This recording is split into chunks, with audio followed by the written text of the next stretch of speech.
నమస్తే, welcome to టీవీ49 news. Doctor B R Ambedkar Konaseema జిల్లాలోని రాజులలో నారాయణ స్కూల్ ప్రాంగణంలో మెగా పేరెంట్స్ టీచర్స్ మీట్ 2.0 కార్యక్రమం ఎంతో ఘనంగా నిర్వహించబడింది.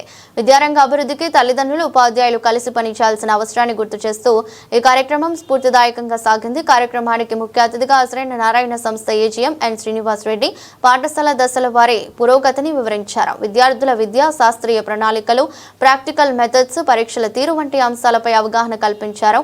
సమావేశంలో school coordinator Govindaswamy, academic dean Rambabu, administrative officer Thuram Durgaprasad, పాఠశాల ఉపాధ్యాయ బృందం పాల్గొన్నారు. Along with the student, parent also come out here to take this event. Okay, sir. Ravi Kumar sir, sir, not in a proper mode to respond. So అంటే వాళ్ళకి బాగా చదువుతారు, అంత efficiency బాగుంటుంది, బట్ ప్రజెంటేషన్ స్కిల్స్ ఉండవు. But ultimately presentation skills are the most important. కాబట్టి ఆ presentation skills కూడా ఎలా ఉన్నాయో చెక్ చేస్తాము. ఆ పాయింట్ ఆఫ్ వ్యూలో కూడా we're going to give prizes for them. అటువంటి వివిధ డిపార్ట్మెంట్స్ పనిచేస్తున్నటువంటి అధ్యాపకులకు, అదేవిధంగా ఈ యొక్క కార్యక్రమానికి ఇచ్చేసినటువంటి పేరెంట్స్, స్టూడెంట్స్ అందరికీ కూడా మరి ఈరోజు నిజంగా గురి పౌర్ణమి. ఈరోజు చాలా మంచి రోజు. ఆ సందర్భంగా మరి ఈ కార్యక్రమం ఏర్పాటు చేసినటువంటి యాజమాన్యానికి ధన్యవాదాలు తెలియజేస్తూ, మరి మన పిల్లలందరూ కూడా ఇక్కడే, మా పాప అయితే ఇదే స్కూల్లో విద్యాభ్యాసం మొదలుపెట్టింది. అదేవిధంగా మా అబ్బాయి కూడా ఇదే స్కూల్లో ప్రజెంట్ 10th క్లాస్ చదువుతూ ఉన్నాడు. మరి ఈరోజు పేరెంట్స్ మీటింగ్ అని చెప్పినప్పుడు మేము రావడం జరిగింది. ఏదేమైనా మన పిల్లల భవిష్యత్తు బాగోవాలని చెప్పేసి ప్రతి తల్లిదండ్రులు కూడా కోరుకుంటారు. మరి అదేవిధంగా ఇక్కడ పనిచేస్తున్నటువంటి ఈ సంస్థలో అందరూ కూడా మన పిల్లలు వాళ్ళ పిల్లలుగా భావించి చక్కటి బోధనను మరి చేసి మంచి భావి భారత పౌరులుగా తీర్చిదిద్దాలి.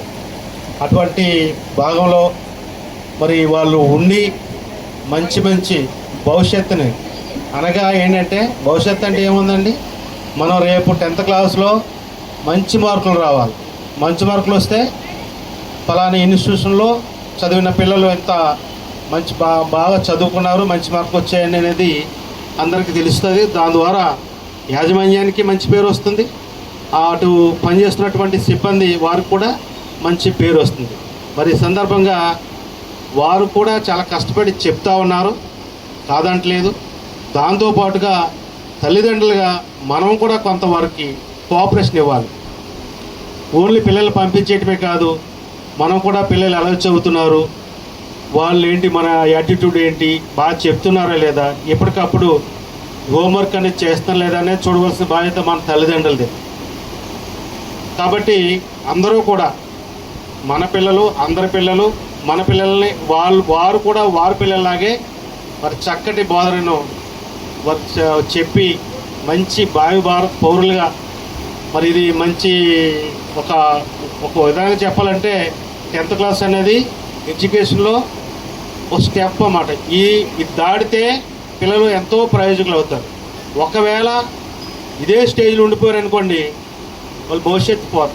అంచేత ఏంటంటే ఒకవేళ తల్లిదండ్రులు పిల్లల్ని మాస్టర్లు ఏమన్నా కొంచెం ఏదో చదవట్లేదని ఏదో చిన్న మాట్లాడినా కానీ మనం వారిని వెనకేసుకొచ్చి మాస్టర్లని ఏమనకుండా వారు మన పిల్లల కోసమే చెప్తున్నట్టుగా మనం భావించి మరి ఇంకా అందరూ కూడా బాగా చదివించాలని, అదేవిధంగా టైం ప్రకారంగా మన పిల్లలకు పంపించాలి. ఎక్కడ ఇర్రెగ్యులారిటీస్ రాకుండా అస్తమాటు మనం పిల్లల్ని స్కూల్ పంపించామనుకోండి వెనకబడిపోతారు పాఠాల్లో. అది టీచర్స్కి ఇబ్బంది, అటు పిల్లోడికి ఇబ్బంది, పిల్లలకి ఇబ్బంది. ఎప్పుడైతే వెనకబడారో ఒక రోజు కానీ 2 రోజులు కానీ పాఠాలు వెనకబడిపోతాయి. దాని ద్వారా విద్యార్థికి ఎంతో లాసు. అంచేత అటువంటి లాస్ లేకుండా మనం పిల్లల్ని రెగ్యులర్గా స్కూల్కి పంపించాలి. ఇది అందరూ తల్లిదండ్రులు కూడా గమనించి మరి వాళ్ళు ఇస్తున్నటువంటి ఈ ఎడ్యుకేషన్ని మనం కూడా పరిపూర్ణతతో మన సపోర్ట్ని మనం వాళ్ళకి ఇచ్చి మంచి రిజల్ట్స్ సంపాదించాలని, అదేవిధంగా యాజమాన్యానికి కూడా బాగా చక్కగా పిల్లల్ని అభివృద్ధిలో తీసుకురావాలని మనస్ఫూర్తిగా నేను కోరుకుంటూ ఈ అవకాశం ఇచ్చినటువంటి విశ్వనాథ్ గారు నాకు బాగా పరిచయం ఫస్ట్ నుంచి, ఈ స్కూలు రన్ చేసిన కాడి నుంచి వారికి, అదేవిధంగా యాజమాన్యానికి, స్కూల్ యొక్క విచ్చేసినటువంటి పేరెంట్స్, అదేవిధంగా విద్యార్థులందరికీ నా ధన్యవాదాలు తెలియజేసుకుంటూ మరి నేను వెళ్ళాలి.